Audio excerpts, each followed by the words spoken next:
السلام علیکم ویورز۔ بسم اللہ الرحمن الرحیم۔ حسبنا اللہ و نعم الوکیل۔ اللہ ہمارے لیے کافی ہے اور بہترین کارساز ہے۔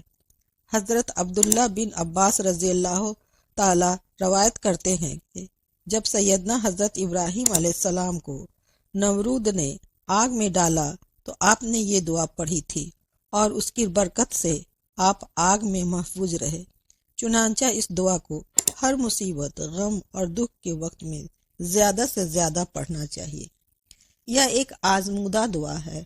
جب ہر طرف پریشانیاں ہوں، لوگوں کے طرف سے دھوکہ ملے، چاروں طرف اندھیرا اور لاچاری لگے، مصیبتوں اور پریشانیوں سے نکلنے کے لیے کوئی راستہ نظر نہیں آئے، تو اپنے پروردگار سے دعا کیجیے۔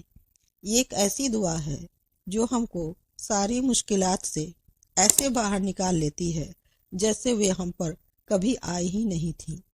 اسے وضو بے وضو چلتے پھرتے کبھی بھی پڑھیے، اللہ تبارک تعالیٰ آپ کی ہر مشکلات دور کر دے گا اور آپ کو پریشانیوں سے باہر نکال دے گا انشاءاللہ۔